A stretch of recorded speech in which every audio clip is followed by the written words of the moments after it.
పాకిస్తాన్కు చైనా సాయంపై చాలా సందర్భాల్లో మాట్లాడుకున్నాం. కానీ ఈసారి బాగా హైలైట్ అయింది తుర్కీ. దాన్నే టర్కీ అంటారు. తుర్కీ అధ్యక్షుడు ఎర్డగాన్ పహల్గామ్ ఘటన తర్వాత పాక్ ప్రధాని షహబాజ్ షరీఫ్తో భేటీ అయ్యారు. అలాగే మనం ఆపరేషన్ సింధూర్ ప్రారంభానికి ముందే కరాచీ పోర్ట్లో వాళ్ళ యుద్ధ నౌకను మోహరించారు.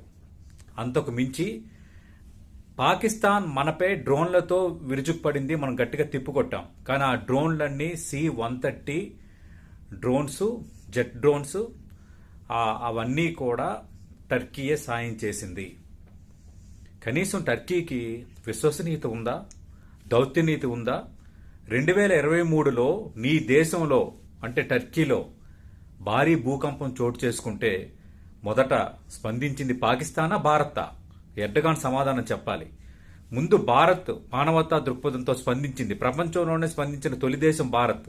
నువ్వు భూకంపం వచ్చి తీవ్రంగా నష్టపోతే అన్ని రకాల సాయం అందించి వైద్య కిట్లు, ఆహార సామాగ్రి, ప్రత్యేక బృందాన్ని పంపించి ఎంతో సాయం అందించింది. మీకు విశ్వసనీయత ఉండదా? ఇదేనా మీ దౌత్యనీతి? బయటికి మాత్రం ప్రకటనలు భలేగా మాట్లాడతారు కదా. ఈ విషయాన్ని అందరికీ తెలియాలి. అందుకు నేను ఈ వీడియోలో టర్కీ కుటిల బుద్ధిని మీకు తెలియజేశాను. గుర్తుపెట్టుకోండి టర్కీ విషయాన్ని.